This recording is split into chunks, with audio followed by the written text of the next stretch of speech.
Genius Zirakpur के video lecture series में आपका स्वागत है। आज हम class 10 mathematics search and reasoning का पार्ट 2 करेंगे। पार्ट 1 हमने ऑलरेडी अपलोड किया है। पार्ट 2 में हम चैप्टर 4, 5 और 6 करेंगे। Chapter 4 is quadratic equation, chapter 5 is arithmetic progression and chapter 6 is triangles. ये 2023-24 के सिलेबस के हिसाब से है, जिसका 11 तारीख को 11 मार्च को पेपर है। चलिए चैप्टर 4 शुरू करते हैं। Question 1, A root of every quadratic equation can be obtained by quadratic formula। एक quadratic formula होता है जिससे हम इक्वेशन का रूट निकाल सकते हैं। तो वो फार्मूला क्या है? A X square plus B plus C. देखिए ये जनरल फार्मूला है क्वाड्रेटिक इक्वेशन का, जिसमें हम सारे टाइप्स ऑफ जो टर्म्स हो सकते हैं वो ले लेते हैं और हमेशा इसको जीरो के बराबर रखा जाता है। इसमें ए और बी दोनों जीरो होने चाहिए।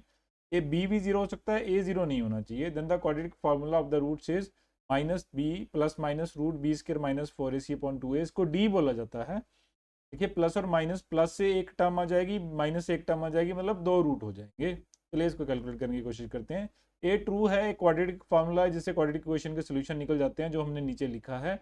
आर भी ट्रू है क्योंकि वही उसका सोल्यूशन दे रहा है और ये फार्मूला भी करेक्ट है, आप इसको याद कर सकते हैं। Then answer is A answer हो जाएगा।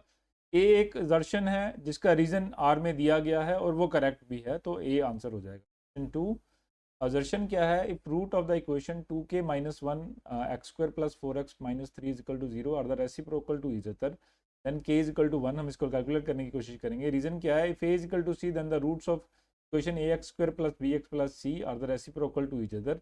वो कह रहा है कि अगर रूट रेसिप्रोकल है तो ए सी के बराबर हो जाएगा। देखिए कैलकुलेट करते हैं। The roots are reciprocal then product, तो प्रोडक्ट ऑफ रूट्स जो है वो सी अपॉन ए के बराबर होता है, तो वो 1 के बराबर हो जाएगा, मतलब ए सी के बराबर हो जाएगा। तो हम रूट कैलकुलेट करते हैं। A is 2k minus 1 is equal to 3 और के की वैल्यू 1 आ जाएगी, जो कि करेक्ट है। के की वैल्यू 1 आ जाएगी, प्लस माइनस 1 गलत हो गया है, तो ए भी ट्रू हो जाएगा और आर भी ट्रू हो जाएगा, दोनों ट्रू हो जाएंगे। सो आंसर इज ए। तो के माइनस 1 को आप प्लस 1 कर लीजिएगा, वो मिस्टेक से आ गया है। क्वेश्चन 3, दर्शन क्या है? The root of the equation x square plus 3x plus 4 are imaginary. हमें ये पता करना है इमेजिनरी। इमेजिनरी रूट कब होते हैं? जब डी की वैल्यू नेगेटिव हो जाती है, क्योंकि हमें स्क्वायर करना पड़ता है, या बी स्क्वायर माइनस 4ac की वैल्यू एग्जैक्टली नेगेटिव हो जाती है। B square minus 4ac negative हो जाएगा तो उसका स्क्वायर रूट नहीं निकलेगा, तो रूट इमेजिनरी हो जाएगा। ठीक है। तो if the quadratic equation A x square plus B x plus C B is not equal to 0, B square minus 4ac is less than 0। इसका मतलब क्या है? बी स्क्र माइनस 4ac की वैल्यू जीरो के नीचे नहीं आनी चाहिए, तो वो इमेजिनरी हो जाएगा। रीजन बिल्कुल करेक्ट है। अगर ये जीरो के बराबर आ जाएगा तो दोनों रूट बराबर हो जाएंगे, क्योंकि B plus minus B square minus 4ac करना है तो प्लस माइनस वाली टर्म जीरो हो गई, तो एक ही रूट रह जाएगा, बी अपॉन 2a हो जाएगा। लिए अब कैलकुलेट करते हैं। बी स्क्र माइनस 4ac की वैल्यू -7 है, तो रूट इमेजिनरी हो गया। ए ट्रू है, आर भी ट्रू है क्योंकि वही उसका एक्सप्लेनेशन है, तो आंसर ए हो जाएगा। क्वेश्चन 4, दर्शन क्या है? Root of the equation x upon minus 1 upon x minus 3 x is not equal to 0 is 3। आप इसकी वैल्यू पुट कर सकते हैं, 3 प्लस माइनस रूट 13/2। चलिए उसके बाद क्या देख कह रहा है वो? The quadratic equation A x square plus B x plus C is equal to 0 has no real root if D is less than 1। यही कंडीशन मैंने आपको लास्ट क्वेश्चन बताई, डी लेस देन 0 होना चाहिए। D B square minus 4ac के बराबर होता है। ए भी ट्रू है और आर भी ट्रू है, तो answer is going to be B. Question 5, assertion A if X square plus 2x plus K is equal to 0 has a equal root K is equal to 1। Equal root कब होंगे? जब ए सी के बराबर हो जाएगा। देखिए इस क्वेश्चन में ए और सी दोनों बराबर हैं, आप देख सकते हैं। हाँ, तो के 1 हो जाएगा। अगर के 1 हो जाएगा तो ए और सी बराबर हो जाएंगे। तो रीजन में the equation A x square plus B x plus C is equal to 0 if has a equal root if B square minus 4ac is equal to 0। इसको डी बोला जाता है, बी स्क्वायर माइनस 4ac को। अगर ये 0 के बराबर है तो इक्वल रूट हो जाएंगे। 0 से ज़्यादा है तो डिफरेंट रूट्स हो जाएंगे, दो रियल हो जाएंगे। अगर 0 से कम है तो इमेजिनरी रूट्स हो जाएंगे। इमेजिनरी हमारे सिलेबस में नहीं है, तो हमने सिर्फ इक्वल रूट और रियल रूट की बात करनी है। तो B square minus 4ac calculate करेंगे तो के की वैल्यू 1 आ जाएगी, ए ट्रू हो जाएगा, आर भी ट्रू है, तो answer is A. Question 6, assertion root of equation 2x square plus x minus 6 is equal to 0 are -2 और 3/2। जब भी आपको कोई ऐसा क्वेश्चन आए, आपने कुछ नहीं करना है, रूट निकालने की कोशिश नहीं करनी है। आपने x की वैल्यू 2 और 3/2 डाल देनी है। अगर 0 के बराबर आ गया तो वो रूट सेटिस्फाई हो जाएंगे। रूट कैलकुलेट करने की कोशिश मत कीजिए, हमें सिर्फ स्टेटमेंट को चेक करना है कि स्टेटमेंट सही है या गलत। उसके लिए हमें रूट निकालने की जरूरत नहीं है, हम x की वैल्यू डालेंगे। तो रीजन क्या है? Root of the equation A x square plus B x plus C is equal to if A not equal to 0 then x is equal to B plus minus root B square minus 4ac/2 है। ये इसका solution है, ये याद कर लीजिए। Put the root values in the equation, पहले 2 डालेंगे 0 आ गया, फिर 3/2 डालेंगे तो भी 0 आ गया, तो a और r दोनों ट्रू हो गए और वो उसका एक्सप्लेनेशन भी है। सोल्यूशन ऐसे ही निकलता है, तो answer is going to be A. ठीक है, ऑल्दो हमने दूसरे रूट से निकाला है, आप ऐसे भी निकाल सकते हैं, पर ऐसे निकालने की जरूरत नहीं है, आपको टाइम इस पे वेस्ट करने की जरूरत बिल्कुल भी नहीं है। तो आपने क्या करना है, सोल्यूशन को x की जगह डाल देना है और वैल्यू निकाल देना। लेकिन अदरवाइज अगर आपको सोल्यूशन फाइंड आउट करना हो तो आप इस फॉर्मूला से यूज कर सकते हैं। 7 दर्शन क्या है, x² plus 5kx plus 16 equal to 0 has no real root. अब k की वैल्यू निकालनी है, सेम वे जो हम पहले करते आए हैं उससे हम कैलकुलेट करके देखेंगे ये सही है कि नहीं। द रीजन क्या है, quadratic equation ax² plus bx plus c equal to 0 if a not equal to 0 has 2 equal root b² minus 4ac equal to 0। ये मैंने आपको काफी बार स्टेटमेंट बोल दी है। तो ये r करेक्ट है, a को आप कैलकुलेट कर सकते हैं, वो ट्रू है, r भी ट्रू है, लेकिन वो उसका करेक्ट एक्सप्लेनेशन नहीं दे रहा, तो b हो जाएगा। क्योंकि फर्स्ट इक्वेशन में वो रियल रूट की बात कर रहा है कि नो रियल रूट है, इक्वल रूट्स की बात नहीं कर रहा है। अगर वो रीजन में रियल रूट या नॉन रियल रूट की बात करता तो वो उसका रीजन होता, रीजन नहीं है उसका, ऑल्दो वो करेक्ट है, तो आंसर बी हो जाएगा। क्वेश्चन 8 दर्शन क्या है, one root of the quadratic equation is 0 is 2/3 then the value of k is 2। ऐसे क्वेश्चंस में भी आपने k की वैल्यू निकालनी है, तो आप x की वैल्यू पुट कर दीजिए और k की वैल्यू निकाल दीजिए, कैलकुलेट करने की कोशिश मत कीजिए। रीजन क्या है, the quadratic equation ax² plus bx plus c equal to 0 a not is equal to 0 has at most 2 roots. देखिए हमने पिछले चैप्टर्स में भी किया है, जितनी मैक्सिमम डिग्री होती है उतने ही मैक्सिमम रूट हो सकते हैं। तो इसका मतलब ये है x की 2 डिग्री है तो 2 ही रूट हो सकते हैं, तो रीजन हमारा करेक्ट है। तो हम क्या करेंगे, पहले x की वैल्यू डाल देंगे और k की वैल्यू 2 निकाल लेंगे, तो a भी ट्रू है r भी ट्रू है, लेकिन वो उसका एक्सप्लेनेशन नहीं है।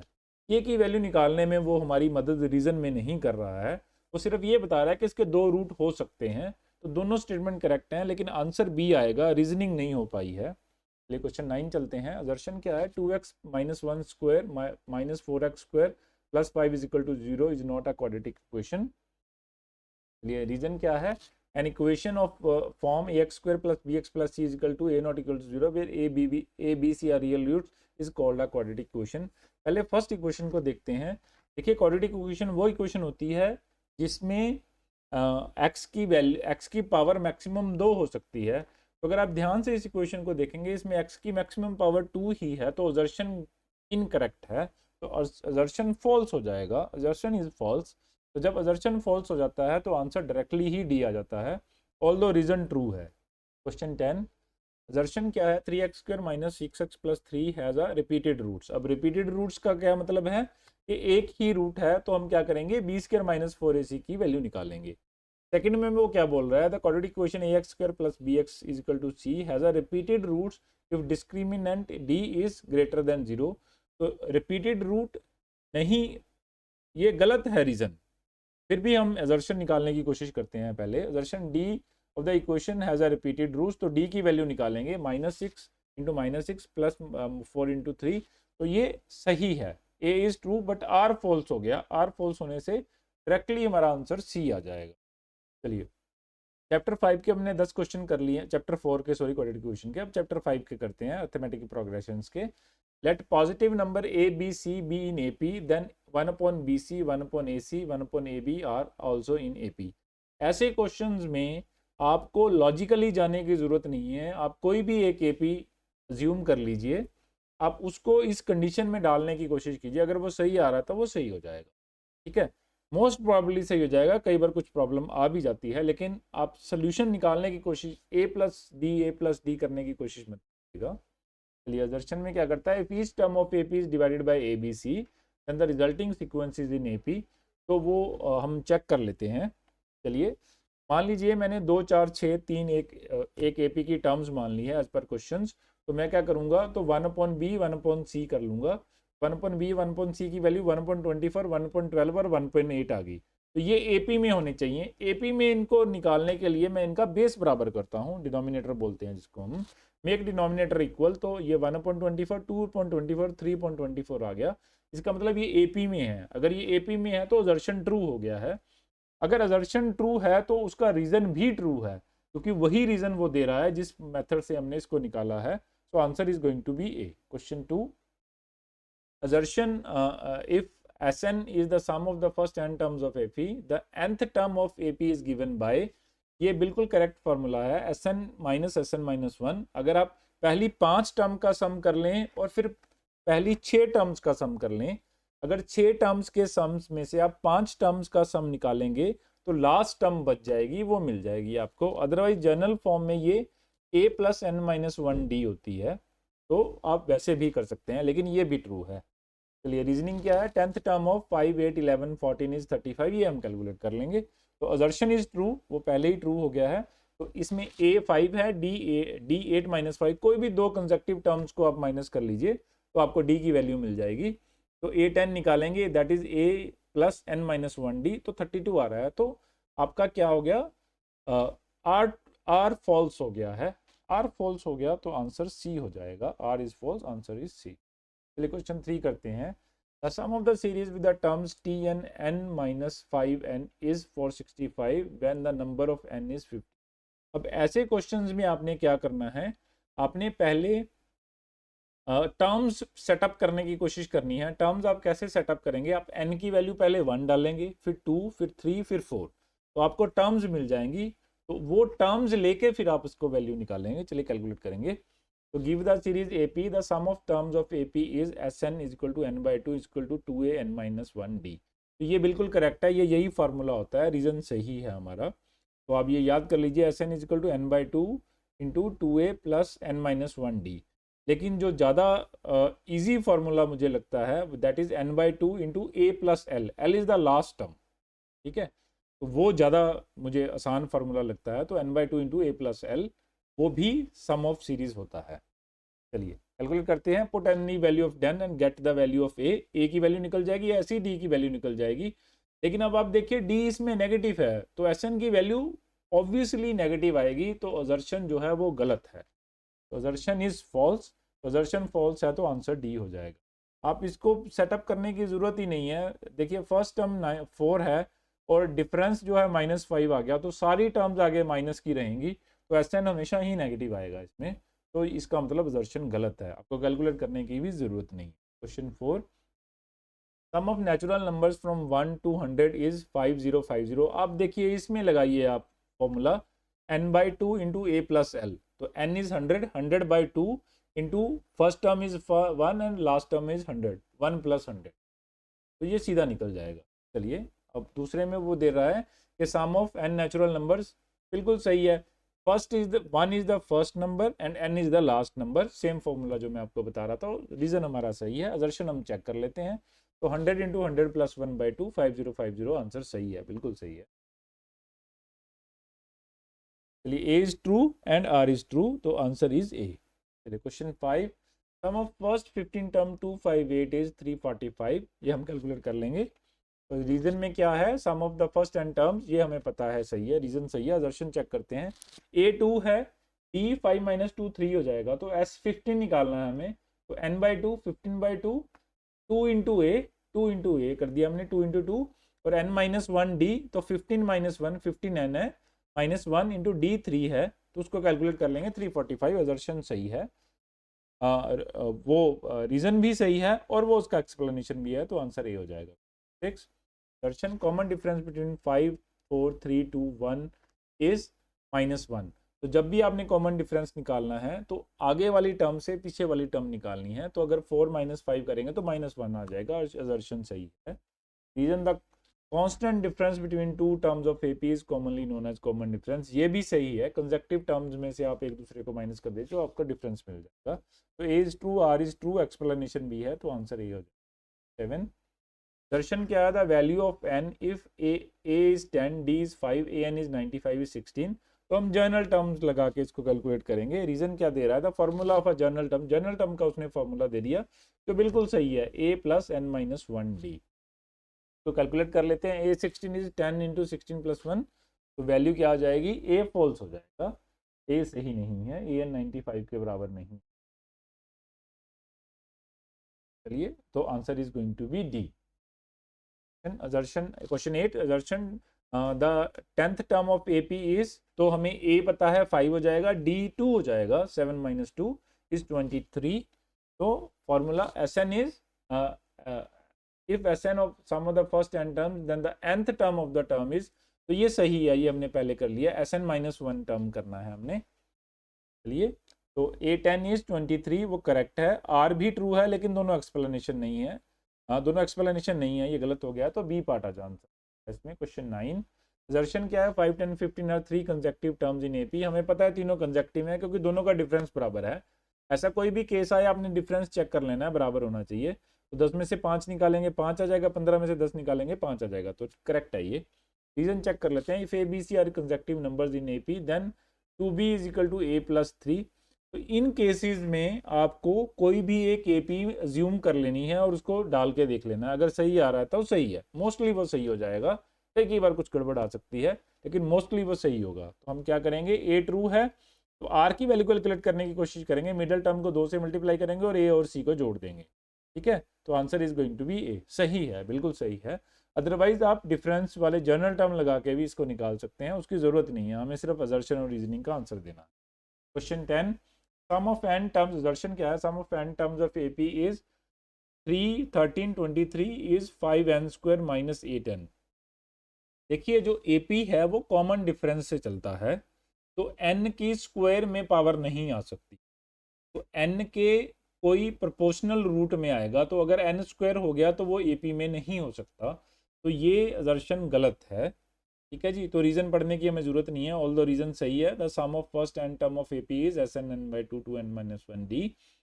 तो A is false, sum does not match the standard form of A, standard form से भी ये मैच नहीं कर रहा, और n का स्क्वायर नहीं आ सकता कभी भी, तो answer is going to be D. चलिए, ये हमने चैप्टर 5 अर्थमेटिक प्रोग्रेशन के 10 क्वेश्चन कर लिए। अब ट्राइंगल्स के करते हैं, चैप्टर 6 ट्राइंगल्स के। क्वेश्चन 1, तो क्या है, in triangle ABC line D is parallel to BC. देखिए नीचे फिगर में दिखाया गया डी और ई सी पैरेलल है, intersect A B in D, तो डी और ई पे काटता है, A upon D A D upon A B upon A D is equal to A C upon A E, ये बिल्कुल करेक्ट है। तो ये कॉमन रेशो में काटेगा, ये हमें पता है। Then reason is if the line drawn parallel to one side of a triangle intersecting the other side then the other two sides are divided in same ratio, ये भी बिल्कुल करेक्ट है, ये एक थ्योरम है सिमिलैरिटी की, तो उससे आप प्रूव कर सकते हैं। तो ए भी ट्रू है, आर भी ट्रू है और आंसर भी है, तो ए आंसर हो जाएगा। Question 2, if two sides of a right angle triangle are 7 and 8 then the third side will be 9। तो हम ये इसमें पाइथागोरस लगा के चेक करेंगे। रीजन क्या है, the right angle square of hypotenuse is equal to sum of square of other two sides, ये भी बिल्कुल करेक्ट है, यही पाइथागोरस थ्योरम है। तो हाइपोटेनियस का स्क्वायर जो है परपेंडिकुलर और बेस के स्क्वायर के बराबर होता है, इसको कैलकुलेट कर लेते हैं। तो 7 और 8 का स्क्वायर जोड़ के 113 आ रहा है, लेकिन 9 इंटू 9 81 है, तो ये गलत है, असर्शन गलत हो गया, तो आंसर डी हो जाएगा। 3, असर्शन क्या है, in a given figure D is parallel to B C, नीचे फिगर में देख लीजिए, A D upon A B 3/8 है, if A C is 4.8 then the value of A E. तो हम क्या करेंगे, सेम रेशो में काटेगा, ए डी अपॉन ए ई जो है, तो आप इसको कैलकुलेट करते हैं। रीजन क्या है, if the line drawn divides the two sides of a triangle in same ratio then the line must be parallel to the third side, ये भी एक असर्शन, ये भी एक थ्योरम है, तो ये करेक्ट है। तो A D upon A B जो है 3/8 है, तो ए ई अपॉन ए सी जो है वो भी इसके बराबर हो जाएगा, तो ए की वैल्यू निकाल लेंगे, 1.8 है जो कि करेक्ट है। ए और आर दोनों करेक्ट हैं और एक्सप्लेनेशन भी है, तो आंसर ए हो जाएगा। Question 4, if triangle A B C D P Q R congruent then they are also similar. देखिए ये हमेशा याद रखना है, कॉन्ग्रुएंट ट्राइंगल्स वो ट्राइंगल होती हैं जो सिमिलर भी होती हैं, ऑल्दो उनकी साइड्स भी बराबर होती हैं। सिमिलर ट्राइंगल्स में साइड बराबर नहीं होती, रेशो में होती है, तो असर्शन ट्रू है। अब all congruent triangles are similar but all similar triangles are not congruent, बिल्कुल करेक्ट है, दोनों स्टेटमेंट करेक्ट है और एक दूसरे का एक्सप्लेनेशन भी है, इस कारण से ए भी ट्रू है, आर भी ट्रू है और आंसर ए हो जाएगा। क्वेश्चन 5 पे चलते हैं। The line segment joining the mid points of two sides of a triangle is parallel to the third side. अगर देखिए मिड पॉइंट्स को ज्वाइन करके आप कोई लाइन बना रहे हैं, तो आपने दोनों साइड की रेशो बराबर कर दी है, 1:1 कर दी है, तो वो अपने आप पैरेलल हो जाएगी थ्योरम के हिसाब से। तो a line drawn through the midpoints of one side of a triangle is parallel to another sides bisects the third sides, वो तीसरी साइड्स के भी आधी हो जाएगी। तो ए भी ट्रू है, आर भी ट्रू है और असर्शन रीजन भी है, तो आंसर ए हो जाएगा। 6, तो असर्शन क्या है, vertical stick with which is 15 centimetre long cast 12 centimetre long shadow ground at the same time a vertical tower cast 50 metre long cast a shadow of 50 metre. चलिए देखते हैं रीजन में क्या है। The ratio of perimeters of two similar triangles is same as ratio of their corresponding sides.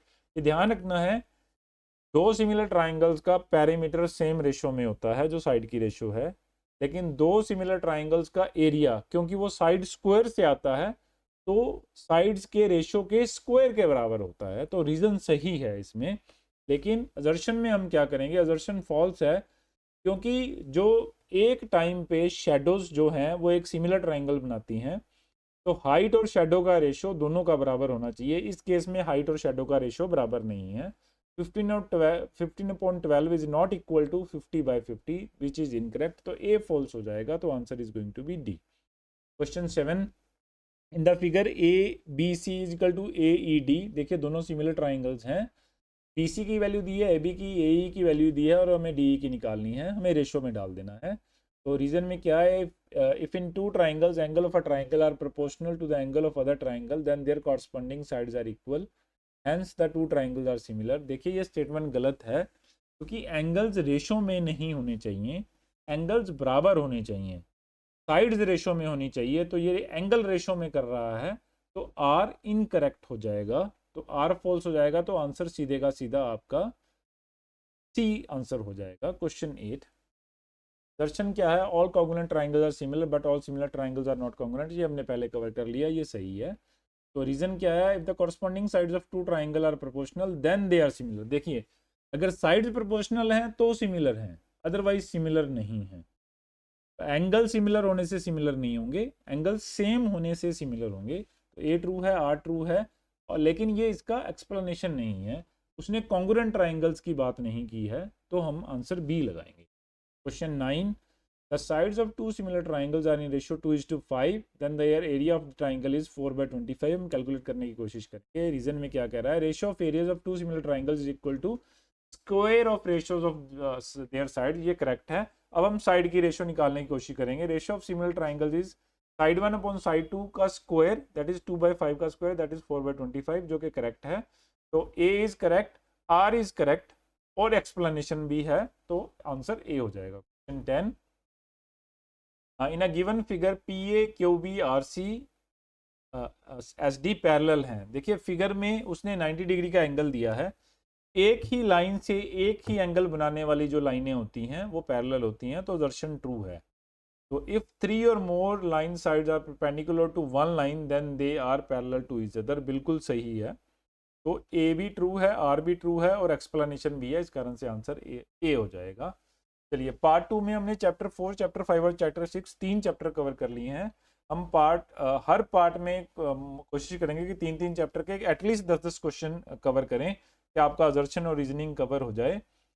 Mostly 4 question आते हैं total पूरे parts में से, तो अगर आप 100+ क्वेश्चन कर लेंगे तो काफ़ी प्रोबेबिलिटी है कि आपके पेपर के काफ़ी क्वेश्चन इसी में से आ जाएंगे। तो अगर आपको, फिर हमने सारे क्वेश्चन आपको डिटेल में समझाए हैं, अगर आपका कोई भी क्वेश्चन है तो आप हमें कमेंट सेक्शन में लिख सकते हैं। आपका वीडियो देखने के लिए बहुत बहुत